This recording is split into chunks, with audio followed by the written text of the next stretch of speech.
Hi guys, today I'm at the preview for the British Motor Show 2022. Now the first one took place this year, 2021, and those of you who follow me regularly will know that I was involved in that. I was hosting the Tech Theatre over in Hall number 5, and you know what? I might be doing that again in 2022, so stay tuned, more information to come. But meanwhile, I'm going to give you lots of information about the British Motor Show, which is of course taking place again in August. Check this out, they're beautiful, beautiful cars that they will have, and next to that is a car I've just been drooling over, which is a Shelby Daytona replica, but beautiful nonetheless. And next to that, Camaro ZL1. This has been uprated, so another, I think, 150 horsepower on top of the 650 it comes with. But the wonderful thing about the British Motor Show and the personality of the event is that it's quite, it's all about the cars. There's lots of stuff to do, and there's a ton more stuff to do this coming show. But also, it's quite quirky and very, very British. I mean, there we have in front of all these supercars, the Sinclair C5, shout out to, of course, Sir Clive Sinclair, who passed recently. And my first computer, my first little computer was actually a ZX80 and then a Spectrum. So yeah, big thanks to him for getting me into computers, in a sense, I suppose. But loads and loads of new stuff to happen at this show.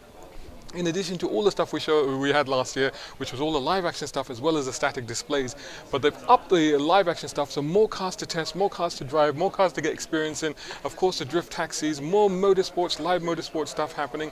Kids will get a chance, even little kids can have a go in golf cart type vehicles and stuff like that. Children can take a drive. They will even have disability enabled cars as well for people to have a go in. Of course, more EVs to test, more interesting information on that, and other great fun stuff like there's a Formula 1 room where you get to try out and go and do that stuff. There'll be a room, there'll be a studio for kids to do what I do, which is to basically review cars. So it'll be all set up for them, and they'll be able to review cars and do all that sort of stuff. In addition, of course, there will be, of course, the big live shows, the supercar parades, all of this sort of stuff that you would expect, and lots of other activities. In fact, let's have a look at some of the presentation and find out what is happening in the British Motor Show August 2022.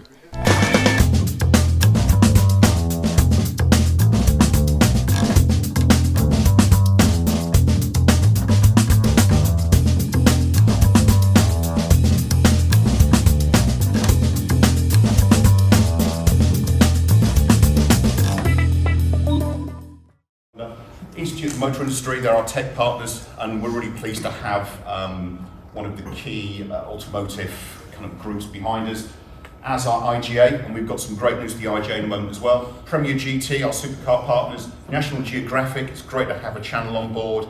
They'll be sponsoring the live stage, and we've got Tim and Fosback. We're working with Sporting Bears, Motorsport UK, and iOffset. We announced that Mike was our honorary president, and it's a role he's been taking up for the next 2 years. And I think Mike just wants to have a couple of words. Thanks ever so much for coming on this chilly day. It seems unbelievable to think that 8-10 weeks ago we were here and it was glorious sunshine. And I think that actually is, joking apart, one of the great successes of the show, that it's in the height of summer. And it was a great, long days, doesn't matter whether it's sunny or not, warm days.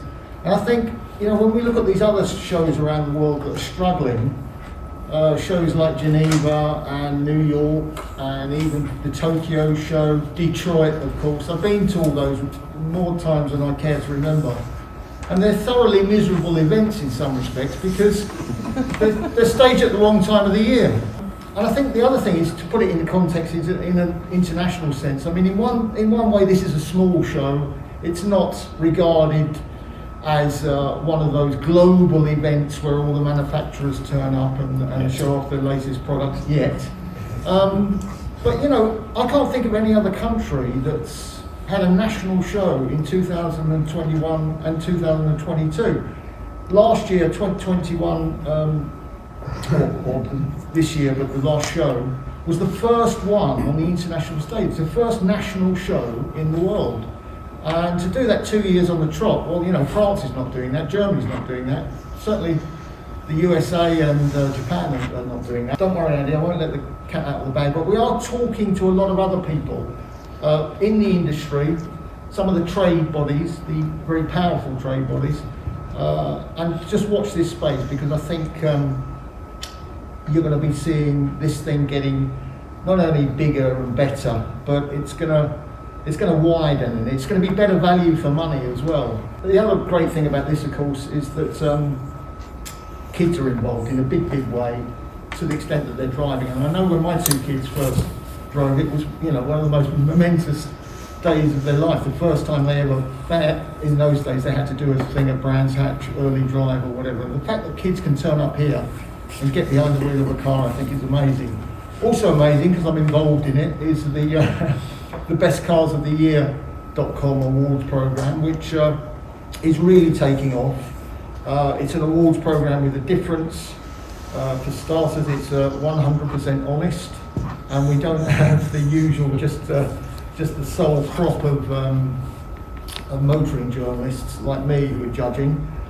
We have all sorts of people: race drivers, car designers, journalists, of course, a few members of the public, and so watch out for that, because we will be announcing the winner at the show next year. You didn't know that, but we are. We can make time. And the other thing is, and we don't want to give the game away too much, but we're all aware of, you know, the Rock and Roll Hall of Fame is probably the most famous one. With the Motoring Hall of Fame.com, it's going to be a very, very different thing.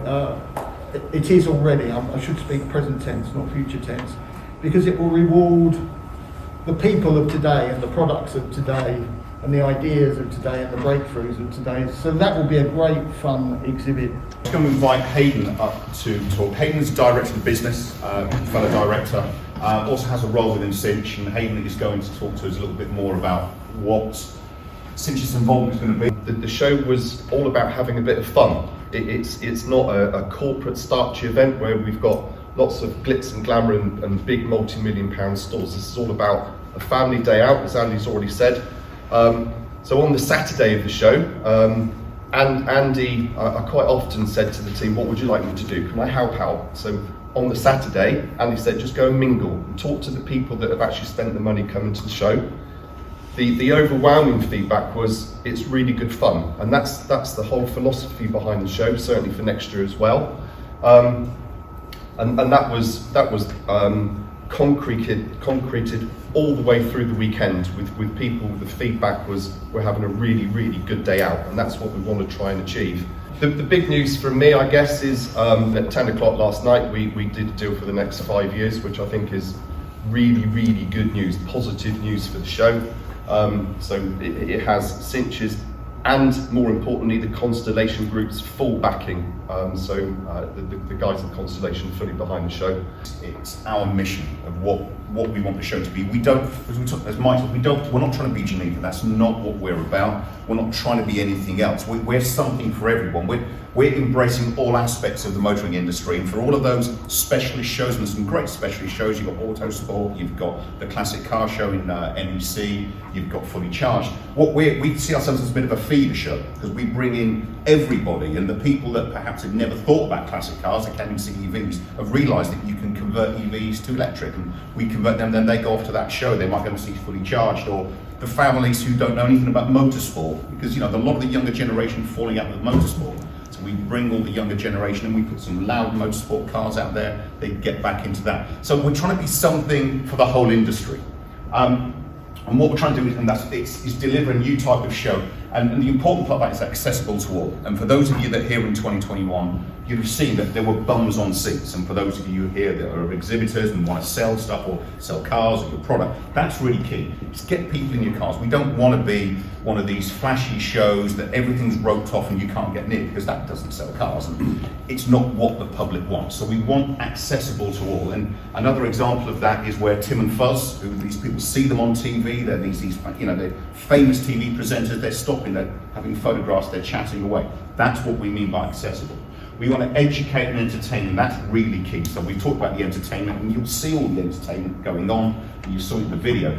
But the educational piece is really important, and part of our tie-up with the IMI, we have the Tech Theatre, and what we're trying to do is address these issues. And Mike was talking about EVs particularly. We want to address the concerns and the things that put people off buying or moving into an EV, because we know that's where everyone's going. And maybe you won't go from your 4.2 litre Jag straight to an EV, maybe you'll go into a hybrid. But we want to start addressing all that, so the educational element of the show is really important.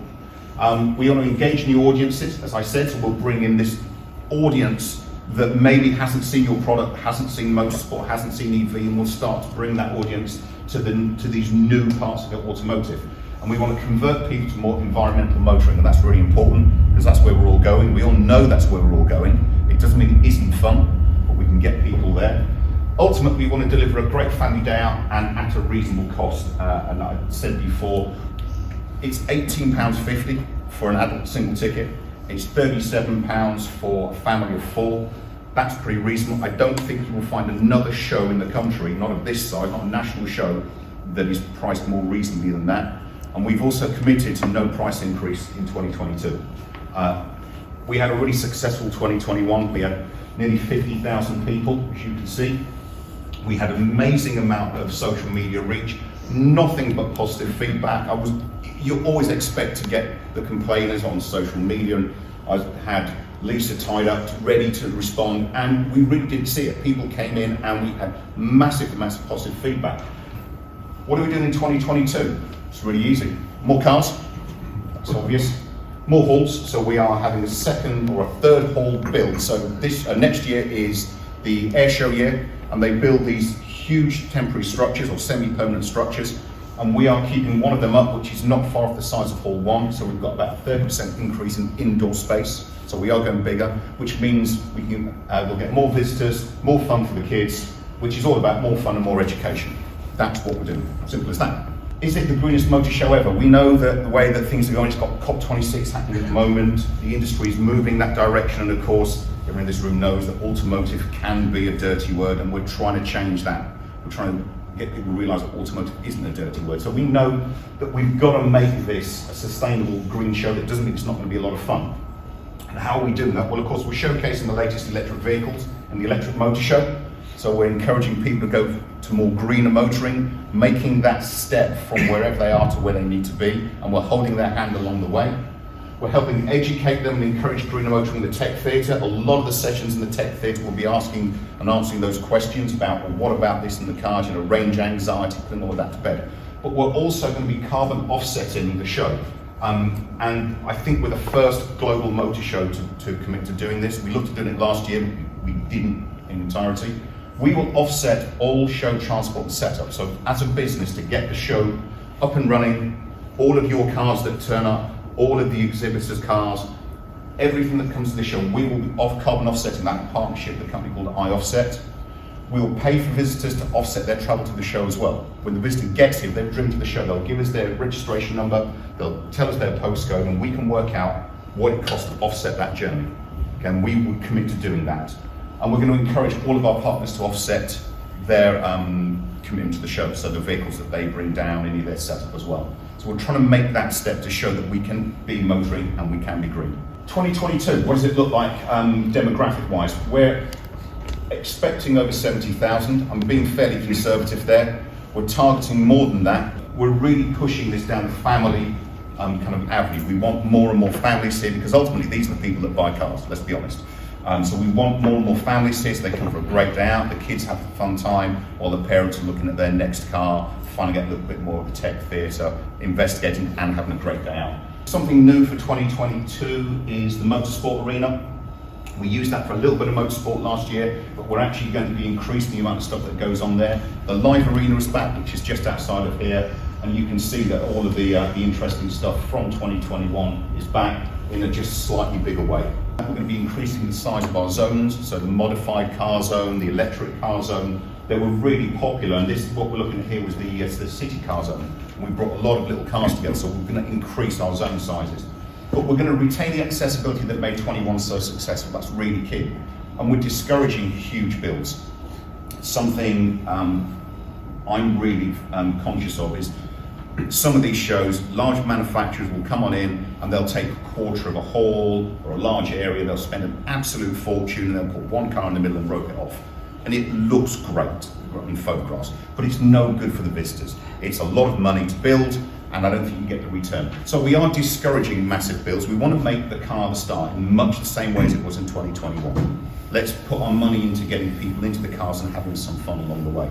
So we're not saying don't do something different, but what we are trying to say is don't spend tens or hundreds of thousands on a flashy stand. Put that money into things. A couple of the manufacturers do it really well. If you want to put that kind of money into it, giveaways, bags, people love hats, things like that. Engage with people. That's what this show's about. Make the car the star of the stand. Make your product the star of your stand. Since have taken sponsorship of the live arena for the second year now, as well as headline sponsorship. It's hosted by Mike Brewer, and for those of you with us in 21, I've never seen anyone work as hard as that man. He was literally there from 10 until 6. He did not stop. By Monday, we broke him properly. By Monday, he couldn't speak, but he was brilliant with the crowd. So he's back, and we've been calling each celebrity friends because we're not allowed to tell you who it is yet because they have some contract. But we do have a couple of people helping him, so we don't break him quite as badly. It's all choreographed by Paul Swift. He's the man behind the stunt shows. We're going to have daily parades for supercars. That went down really well in 2021, so we're going to expand on that. That is where we get cars that people rarely see. Never mind here, they're going to be in the live arena. We're going to have classic cars, we're going to have modified. We're going to be doing new and EV group tests. That went down really well. Mr. Rutherford over here is going to be a little bit more involved in that, so it will be our choice of the vehicles. So you're looking for an EV, obviously you've been in the halls, but let's get 5 here, let's get them around and let's talk about them. So it's a live group test. More stunt shows, we've got some really interesting ideas there. We've got more bike stunt shows. We've got Paul with some really interesting ideas that we will be revealing in the next few weeks. The Lightning Bolts parachute team will return. They opened the show for us in 2021 by jumping out of the plane despite the weather and hurtling, and I mean hurtling. You saw them, you were convinced they were just going to land flat on the ground, but they managed to somehow pull it together. And then they landed in the middle of the live arena, and it went down an absolute storm. It was amazing. I was still in the crowd for the last day, and the crowd just loved it. So we're going to get them back. I think it's a nice part of the show. And we're going to finish with a very special daily finale, which I can reveal, but I'm not going to reveal just yet. We did car football in 2021. We got a bunch of celebs in cars, and they played football in the live arena with a giant football, and it went down a storm. That was to celebrate the Euros. So we've got something very similar planned, the big finale in 2022, which will be revealed probably the start of next year. The Electric Motor Show is happening again. That's going to be moving to Hall 2 here, and it's a dedicated hall showcasing all the latest electric vehicles. We'll bring them all together in one place. We'll have manufacturers, but we'll also have all the rest of it in a big zone. It's designed to guide consumers through the process of ownership. It's targeted at tech fans and those thinking of switching to EVs. So it's trying to encourage people to start moving down that line. But this is an important part of the show because we're going to get people in who at this point in time are, I don't want an EV, I don't get it, it's not for me. We've got to start moving there. So that's what this is for. And exhibitors can take advantage of the alternative drive experience. It's one of our test drives. And for manufacturers and suppliers and retailers, you can put vehicles in the test drive, get people bums on seats, actually get them out and start converting them to sales, because ultimately that's what it's all about for you, I know. The Tech Zone, we've just confirmed our partnership again with IMI, which is fantastic news. The Tech Theatre is back, we're bringing that to Hall 2, and that's going to help educate consumers, so that's the educational part of the show. The Tech Zones, we're expanding the Tech Theatre to a zone where we're going to be bringing different suppliers, and we'll talk to the likes of Thatcham as well about showcasing all the latest automotive technology and suppliers of automotive technology.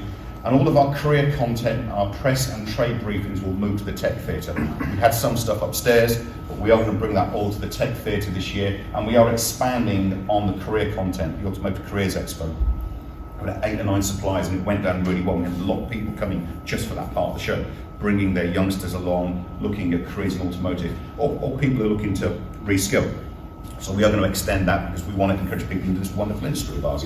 The other confirmed support that we got from Cinch was the Family Zone. It's something that we did together in 2021. It went down really well, and we're expanding that just to really reflect the families that we have. We're going to have the giant scale electrics back. That was great fun. If you didn't have a go, you should have done. We're going to have the driving simulators. We've got the kids Lego colouring.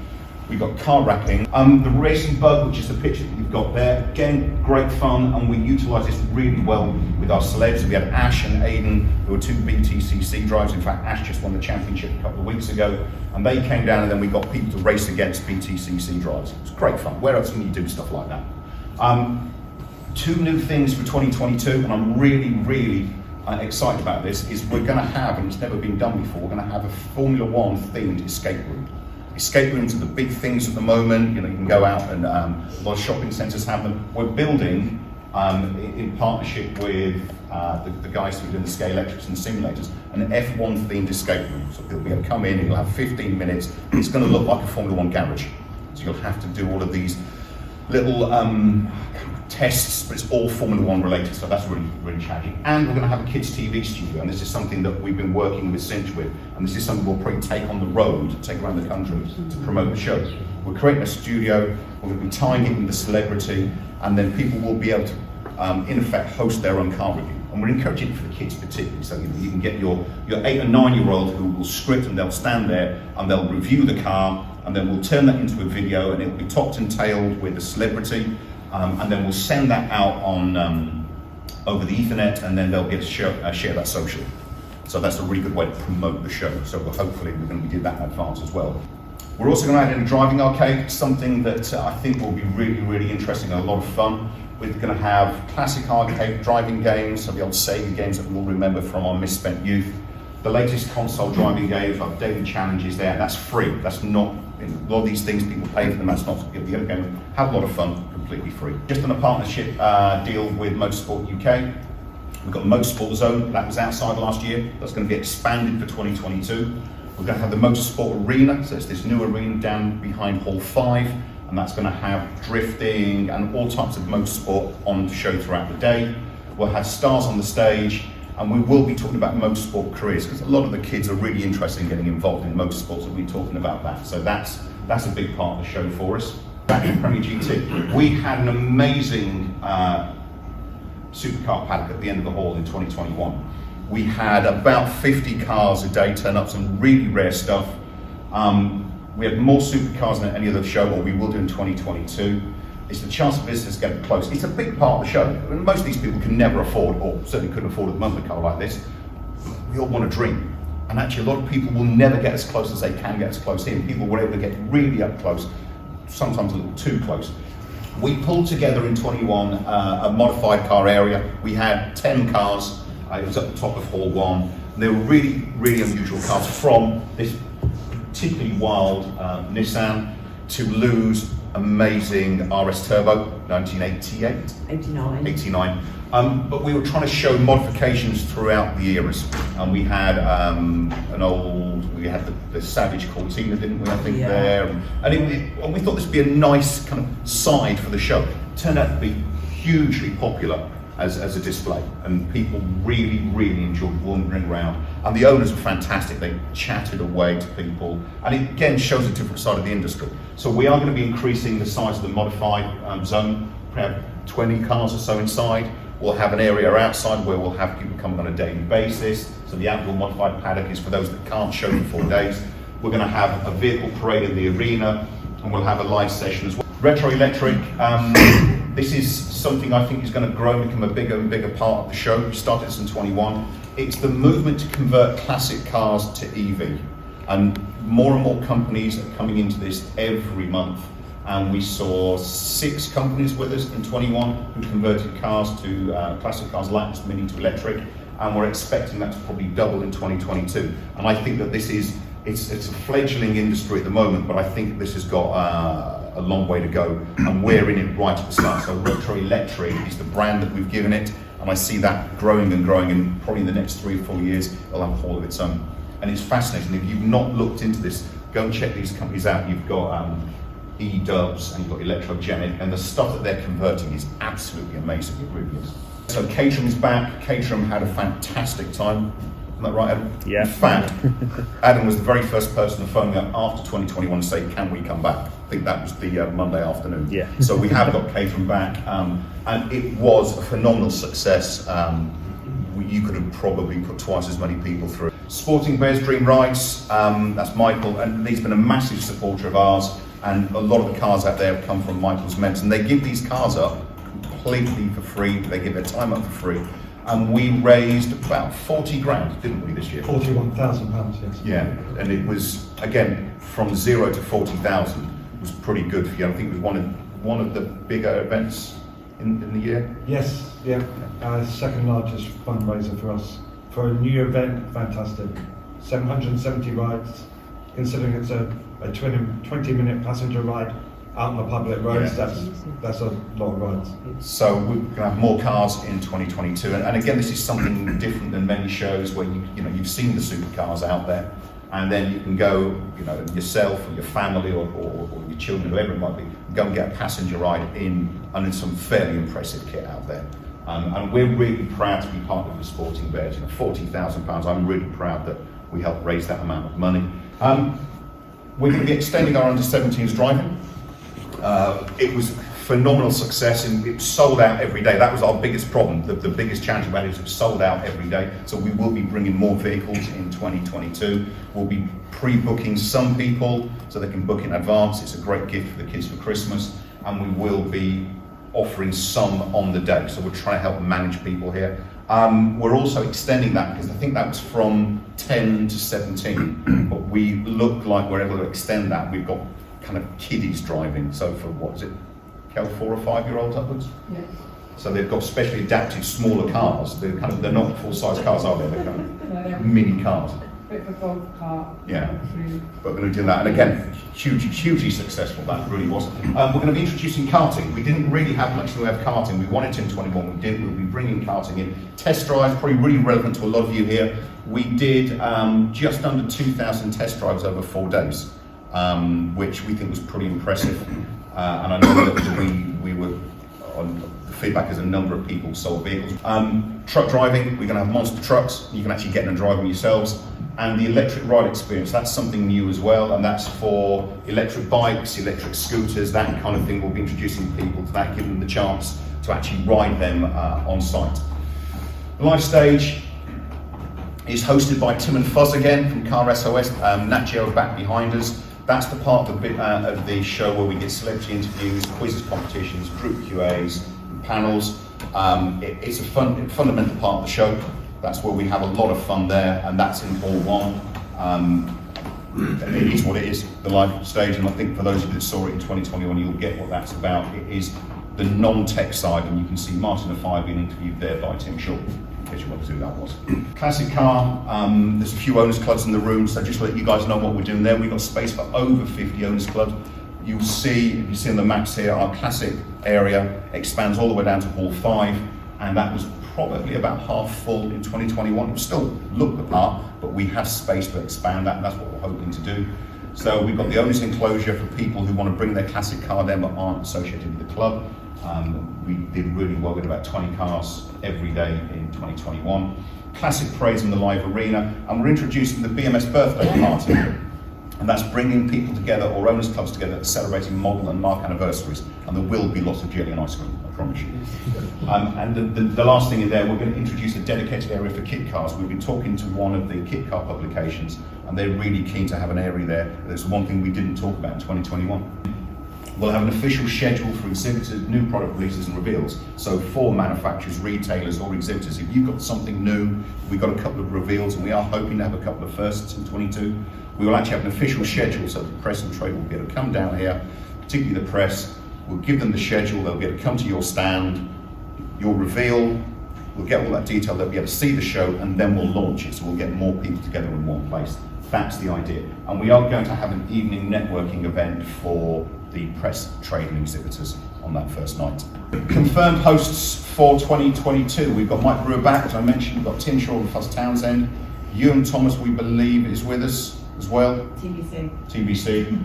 Mr. Rutherford over here is one of our hosts, and that over here, he hosted very successfully our Tech Theatre, and he's back hosting the Tech Theatre for us again in 2022. And we're close to confirming one of the UK's biggest automotive influencers, and we've got a couple more celebrities to be confirmed. We've been working with the IGA, Frank and Stuart now for a while, and we are, or they are, in partnership with us, launching the Independent Garage of the Year Awards at the show in 2022. It's the partnership between us, it's the inaugural awards. It's all about recognising independent garages in the UK, and we reckon there's going to be about 500 guests joining us on the Thursday evening. It's going to be recognising the best garages, and we're really proud to be supporting the industry here. It's a really nice thing for us to be doing. Doing motorbikes, we had a lot of feedback from visitors in 2021 saying, oh, can we see more motorbikes? We had a handful floating around, and as you'll see, we certainly didn't have a dedicated area. So as a result of that feedback, we're going to be launching the Motorbike Zone in Hall 2 in 2022. It's going to feature the latest superbikes, particularly electric motorbikes and scooters. There's a lot of movement in that area now, but also look at classic bikes. And then, as I mentioned earlier on, we'll have the electric ride experience as well. So we're giving people the opportunity to get on bikes where they can. And we are going to be featuring a motorcycle stunt team in the live arena. So our bike content is going to increase quite a lot. I see this as being an area of the show that will continue to grow. A little bit like I said before, it's a feeder. We're not trying to take over from one of the big national bike shows. What we're trying to do is bring a new audience to motorbikes. And I think we're going to do that quite well this year. Equally, campers and motorhomes. Again, it's something that people were asking about. So part of the show for 2022, and it's going to be outside, so we've got plenty of space. We're going to have a display of cool VWs, the modified, there's a big scene about those. And of course, these massive, really luxurious motorhomes as well. So it's another part of the show that'll be expanding. That's the second thing that's new for us in 2022. And then the third thing here is mobility and adapted vehicles. We know that we had a lot of people that were coming looking for this in 2021, and there isn't really much in the way of physical shows at the moment for people to go and look at adapted vehicles. So we're talking to vehicle adapters to get them on board, and particularly test driving, because people want to test drive these vehicles, so they'll make that part of the test drive feature. We are also going to be launching auction and auto marts at the show. A lot of these shows have these auctions, you'll know Bonhams and Silverstone Classics. Well, through the relationship with Cinch, we've partnered up with BCA, and we are going to be hosting the very first BCA Top Car and Classic auction that's open to the public. Normally they are closed to trade, and we're going to be hosting an auction here on the Sunday afternoon. So we'll have the vehicles on show throughout the weekend. People will be able to register and bid here. We'll be doing it on the live stage on Sunday afternoon, and it will also be online, so people will be able to register online as well. And we think that's quite exciting. Equally, we're talking to one of the well-known classic car publications about introducing an Automart, where people that own classic cars can bring their cars down, not only put them on display, but actually sell them as well.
Rambo.